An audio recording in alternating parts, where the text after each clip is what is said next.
ఢిల్లీలో మళ్ళా తెలంగాణలో ఏవైతే అబద్ధాలు చెప్పి ఆయన కాలం గడుపుతున్నాడో మళ్ళీ అవే అబద్ధాలు ఢిల్లీలో కూడా చెప్పి ఇక్కడ తెలంగాణ ప్రజల్ని మోసం చేసినట్టుగానే ఇక ఢిల్లీ ప్రజల్ని కూడా మోసం చేసేందుకు ప్రయత్నం చేసినాడు.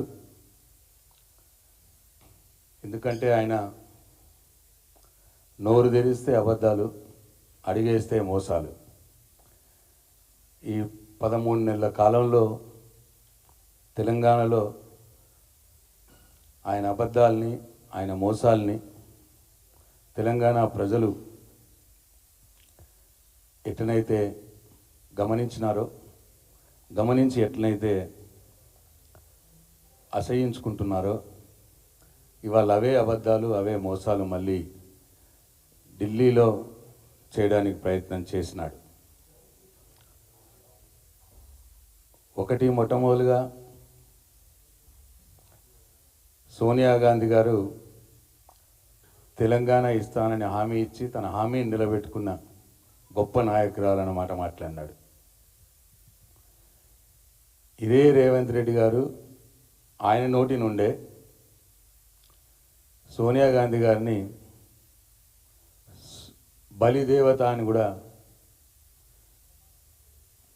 అన్న సంగతి మొత్తం తెలంగాణ సమాజానికి, మీడియా మిత్రులందరికీ కూడా తెలుసు. ఏ నోటి నుండి అయితే బలిదేవత అన్నవో సోనియా గాంధీ గారిని, మళ్ళీ అదే నోటి నుండి ఇవాళ ఢిల్లీలో ఆమెను పొడిగే ప్రయత్నం చేసినాడు. ఆయన బలిదేవత అన్నది ఎందుకంటే సోనియా గాంధీ గారు 2004లో ఆ రోజు ఉన్నటువంటి చంద్రబాబు నాయుడు ప్రభుత్వాన్ని, టీడీపీ పార్టీని ఓడగొట్టడానికి తెలంగాణ ప్రజల్లో అల్లుకుపోయినటువంటి టీఆర్ఎస్ పార్టీతో, కేసీఆర్తో పొత్తు పెట్టుకుంటేనే చంద్రబాబు నాయుడు ఓడగొడతాం, లేకపోతే కాంగ్రెస్ పార్టీ గెలవదు అన్న వాళ్ళ స్వార్థం కోసం ఆ రోజు టీఆర్ఎస్తో పొత్తు పెట్టుకొని తెలంగాణ ఇస్తానని హామీ ఇచ్చినాం. నీ హామీని నమ్మి తెలంగాణ ప్రజలు కాంగ్రెస్ పార్టీకి విజయం చేకూర్చినారు. 2004లో హామీ ఇచ్చి 2013లో తెలంగాణ ఇచ్చినావు. ఆ 10 సంవత్సరాలు నువ్వు సోనియా గాంధీ గారు లేట్ చేయడం మూలంగా ఎందరో వందల మంది తెలంగాణ బిడ్డల యొక్క చావుకు కారణమైనటువంటి వ్యక్తి సోనియా గాంధీ అని ఇదే రేవంత్ రెడ్డి ఆయన నోటితోటే ఆమెని బలిదేవత అని అన్నాడు. అది వాస్తవం. మళ్ళీ ఇదే నోరుతో ఇప్పుడు ఢిల్లీలో సోనియా గాంధీ హామీ నెరవేర్చుకున్నదని ఆమెని పొగిడి, పాపమైన రాహుల్ గాంధీ గత 4 నెలల నుంచి ఇంటర్వ్యూలు ఇస్తలేడని సోనియా గాంధీ గారిని పొగిడి రాహుల్ గాంధీ గారి దృష్టిలో పడటానికి వాళ్ళ తెలంగాణలో ఆయన ఒక డ్రామా లేపినాడు. తర్వాత ఇక్కడ తెలంగాణ ప్రజల్ని మోసం చేసినట్టుగానే 6 గ్యారెంటీలు, 420 హామీలు మేము రాగానే 100 రోజుల్లో మొత్తం అమలు చేస్తామని చెప్పినాడు. 100 రోజులు పోయింది, 300 రోజులు అయిపోయినాయి, ఇవాళ 400 రోజుల దగ్గరకు వస్తూ ఉన్నది. ఒక్క హామీ కూడా సంపూర్ణంగా అమలు చేయలేదు తెలంగాణలో.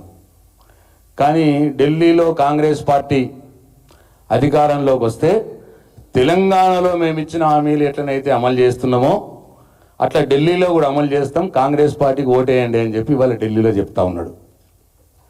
ఇదే మాట పాపం మహారాష్ట్రలో చెప్పిండు.